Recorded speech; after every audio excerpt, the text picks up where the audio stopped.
everybody. Welcome to our English class. Teacher Michelle here. Olá, pessoal. Professora Michelle aqui mais uma vez. Sejam bem-vindos à nossa aula de inglês. Nosso conteúdo de hoje, nós vamos trabalhar com some, any and no and their derived forms. Então, nós vamos trabalhar com os pronomes indefinidos, tá? E esses pronomes indefinidos, existem vários. Hoje o nosso foco vai ser some, any e no. Então, nós vamos falar desses três pronomes e depois, em uma outra aula, nós vamos ver as formas derivadas, que são as composições que nós fazemos a partir de combinação de certas palavras com esses pronomes já existentes. Nosso roteiro de hoje, então, vai seguir, primeiro, uma definição do que são os indefinite pronouns, o que são os pronomes indefinidos em língua inglesa, e especificamente cada um deles, some, any, no, o que eles significam, quando que eu uso cada um deles e alguns exemplos. E, por fim, vamos para um exercício para ver na contextualização, como é que ele fica dentro de um contexto, ok? Então, let's go, vamos lá. Então, sobre a nossa definição, né, falando especificamente do que são esses pronomes indefinidos. An indefinite pronoun is a word that does not refer to any specific person, thing, or amount. Então, quando a gente fala de pronome indefinido, nós estamos falando de uma palavra que não se refere a nada específico, né? Até por questão de dedução, pelo nosso raciocínio da língua portuguesa. O que é uma coisa indefinida? É uma coisa que não tem definição, que não se define. Então, ela não é específica. É algo bem geral, bem abrangente, bem generalizado. Tá? Então, os pronomes indefinidos não se referem a uma pessoa especificamente, a uma coisa especificamente, ou uma quantidade específica. Tá? The indefinite pronouns are invariable, but their function depends on the context. Então, quando a gente fala desses pronomes, eles são invariáveis, quer dizer, eles não mudam, sempre vai ser escrito da mesma forma. O que vai mudar é a função dele. Tá? Dependendo do contexto em que ele está inserido, ele tem uma função diferente. E essa questão da função, ela vai afetar a nossa tradução. Em português, quando a gente tem que fazer as traduções e fazer as adequações, em alguns contextos vai significar uma coisa, e em outros contextos, outra coisa. Bom? When replacing a word, can perform as nouns. When qualifying a word, they can act as pronouns. Então, quando a gente tem a utilização, a função sintática, existe a opção dele substituir uma palavra, replace a word é a substituição, e aí, nesse caso, eles fazem função de substantivo, noun é um substantivo, ou quando ele estiver qualificando, ele vai desempenhar uma função de pronome. E, em alguns casos, algumas literaturas chamam de pronome adjetivo, porque ele é um pronome que dá qualidade ou que qualifica um substantivo já existente. Bom? O some, que é o nosso primeiro caso, tá? E para falar dele, eu quero relembrar com vocês um pouquinho sobre a noção de artigos, tá? Em português, quando você quer dar uma ideia de algo indefinido, nós usamos os artigos indefinidos. Uma, uns ou umas. Em inglês, não existe uns ou umas, tá? Então, a gente só usa artigo indefinido em inglês, que é o azinho ou an, quando você tem algo específico, um só, no singular. No plural, você vai usar o some. Tá? Qual a tradução de some? Alguns, algumas, algum, alguma. Então, ele tanto pode ser usado no singular, quanto ele pode ser usado no plural.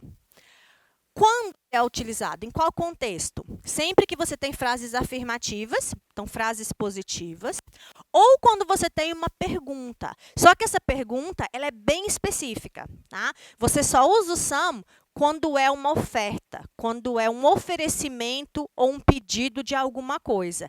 E você tem como expectativa que a resposta vai ser positiva. Então, você chega para alguém e diz, você pode me dar uma ajuda? Né? Você pode me dar alguma ajuda? O que você espera quando você pede isso? Que a pessoa te responda sim. Né? Então, você espera uma resposta positiva. Então, nesses casos, quando você quer fazer uma pergunta para oferecer alguma coisa ou solicitar alguma coisa, e aí você tem essa expectativa de uma resposta positiva, aí você usa o some. Qualquer outra pergunta, nós vamos usar um outro pronome que nós já vamos ver. Tá? Outro exemplo. A tradução que eu mencionei significa algum masculino singular, alguma feminino singular, alguns masculino plural, algumas feminino plural.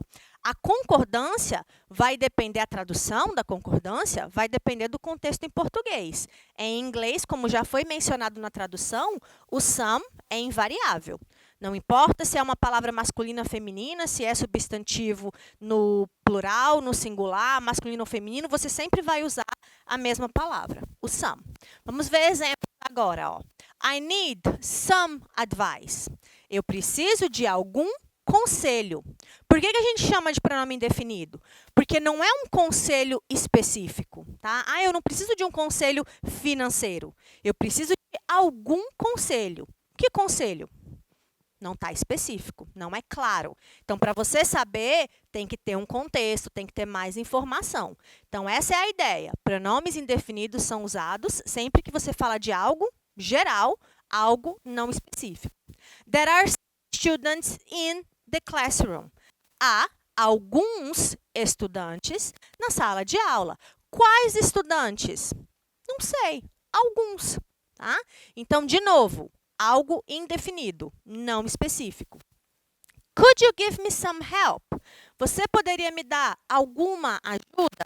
Então, nesse caso, é uma pergunta, mas é uma pergunta que é feita com a expectativa de receber uma resposta positiva. Isso que foi usado some. Outro exemplo. Would you like some beverage? Se você oferece para alguém, você gostaria de alguma bebida? A sua expectativa é que a pessoa aceite. Mesmo que seja, por exemplo, um oferecimento por educação, porque você está fazendo aquela gentileza. A sua expectativa é que a pessoa aceite uma água, um café, assim por diante. Tá? Então, de novo, é um oferecimento, é uma oferta. Então, você espera uma resposta positiva. Por isso, nessa pergunta, você usa o some. Vamos para o próximo. Outro exemplo, nosso foco é some, any e no. Vamos ver o any agora. Any é usado em frases interrogativas. Então, aquilo que eu falei para vocês. Quando for uma oferta ou um oferecimento, a gente pode usar o some. Mas qualquer outra pergunta, nós vamos usar o any. Tá bom? Além disso, nós também vamos usar o any nas frases negativas. Só que nas frases negativas que tem o not. O que significa o not? Não em inglês. Tá? É aquele advérbio de negação que nós sempre utilizamos com um verbo auxiliar. Tá? Então, nós vamos usar o N nesses dois contextos. Perguntas e frases negativas com o não explícito. Ele está bem claro. Pode ser traduzido, aquilo que eu falei para vocês, já adequar para o português. Pode ser traduzido como algum, alguns, alguma, algumas, nenhum, porque quando a gente tem frase negativa em português, a gente adequa para o sentido negativo, nenhuma, qualquer ou quaisquer. Então, observa que essa palavrinha, ela pode ter diferentes traduções em português. O que vai determinar qual é o significado dela é o seu contexto. O que faz mais sentido? Eu pedir alguma ajuda ou eu pedir qualquer ajuda? Então, você faz uma adequação, uma adaptação ao nosso contexto da língua portuguesa. Tá? Como que nós nos expressamos melhor. Alguns exemplos. Tá? O N, nas frases afirmativas, ele também pode ser utilizado com a situação de indicar frases condicionais. Então, olha o exemplo. If you have any questions, ask me. Se você tem qualquer pergunta ou alguma pergunta, pergunte para mim. Se direcione a mim. Então, nesse caso, eu tenho uma frase que começa com if. If, em inglês, significa se. Se indica condição. É uma frase condicional. Se você tem pergunta, me pergunte. Entre em contato comigo. Também pode ser usado sempre que a tradução, o contexto for qualquer. Take any book you want. Então, leve qualquer livro que você quiser, ou leve o livro que você quiser. Essa ideia de qualquer também é expressa nas frases afirmativas. The sentence has a negative meaning. Então, você vai usar também o any quando a sentença tiver um significado ou um sentido negativo. E como é que você sabe se ela tem um sentido negativo? Pelo uso de certos advérbios. Never, nunca. Rarely, raramente. Without, sem. Seldom, também significa raramente, com pouca frequência. Left without any money. Ele saiu sem qualquer dinheiro. Então, apesar de não ter o não explícito, de não aparecer o not, eu posso usar o any porque eu estou dando uma ideia de negação. Sem quer dizer ausência de alguma coisa. Without money é sem dinheiro. Então, é a mesma coisa que não ter dinheiro. Tá? Então, a frase dá sentido negativo. He rarely has any free time. Ele raramente tem algum tempo livre. Então, de novo, apesar de não ter o not, eu tenho um advérbio de negação.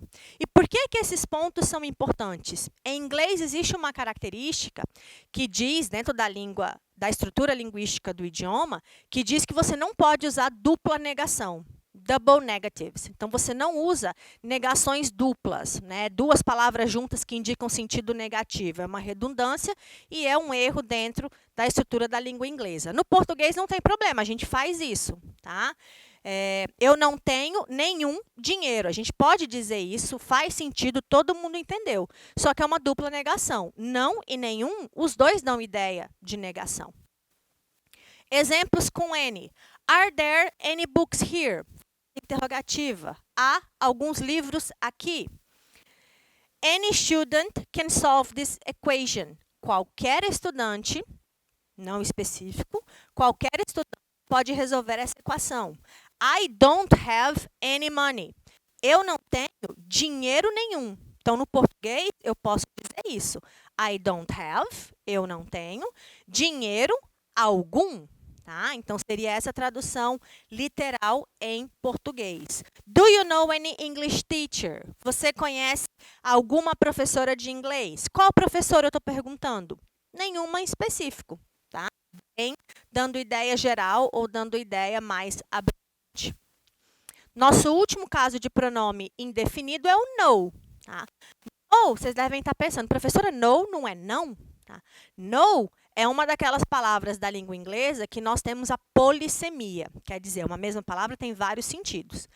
No pode ser não quando ele faz a função de contrário de sim, contrário de yes. Então, eu chego para você e eu pergunto, do you like chocolate? Você gosta de chocolate? Você vai dizer yes, sim. Você vai dizer no, não. Então, esse não, no começo da frase, principalmente, no início de uma comunicação, é o não de negação. No, quando ele faz a função de pronome indefinido, ele significa nenhum ou nenhuma, tá? Dando essa ideia de ausência de algo.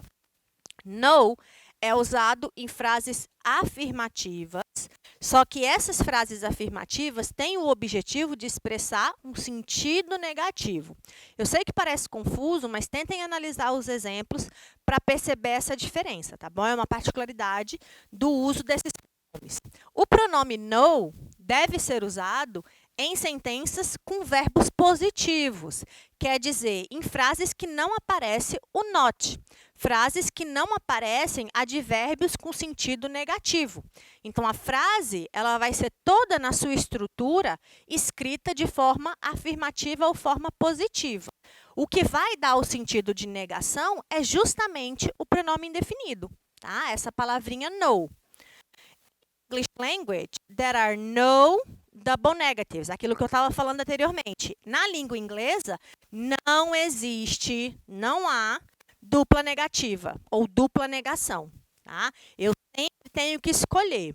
Ou eu vou usar o pronome indefinido no, para dar o sentido negativo, ou eu vou usar uma palavra negativa, como é o caso do not, que é o mais utilizado, que é o advérbio de negação, não, ou eu vou usar um advérbio que dá sentido negativo. Nunca, raramente, como nós vimos anteriormente. Bom? Exemplos com o no. I have no money. É a mesma coisa do exemplo anterior. I don't have any money. Então, é como se você pensasse o seguinte, eu posso me expressar em inglês, essa ideia de que eu não tenho dinheiro, de duas formas. I don't have any money, eu não tenho dinheiro algum. I have no money, eu tenho dinheiro nenhum. Então, são as duas possibilidades que você tem de expressar que não tem dinheiro. Tá? Então, I have no money, em português, nós diríamos, eu não tenho dinheiro nenhum. Outro exemplo. Take no sugar in coffee. Nós não colocamos nenhum açúcar no nosso café. Eu coloquei o não entre parênteses, ó, porque no português nós temos dupla negação. A gente usa a negação duas vezes, o não e a palavra com sentido negativo. Não está explícito sem o parêntese, porque na língua inglesa não existe a dupla negação. Tá? There are no doctor in the hospital. Não, nenhum médico no hospital. Tá? Ou se você chegar e falar, há nenhum médico no hospital, você vai entender a ideia de que não existe, não tem a disponibilidade de nenhum profissional daquela área naquele local. No student went to school. Nenhum estudante foi para a escola. Tá? Então, o que esses exemplos demonstram para mim? Frases com sentido negativo. Todas as frases são positivas, ó. O verbo é positivo. O que quer dizer o verbo ser positivo? Ele não vem acompanhado de nenhum verbo auxiliar que tem o não em inglês, que é aquela estrutura que a gente normalmente conhece das frases negativas. Bom? In summary, né? Summarizing, resumindo, fazendo uma síntese desses três pronomes que nós acabamos de ver. Some, any, no. Todos os três dão ideia de coisas gerais, algo não específico, algo que não é particular, tá? Não é definido, é algo indefinido, por isso que ele chama pronomes indefinidos. Some, você vai usar para frases afirmativas, para ofertas e para pedidos. Qual é a tradução de some? Algum, alguma, alguns ou algumas, singular e plural.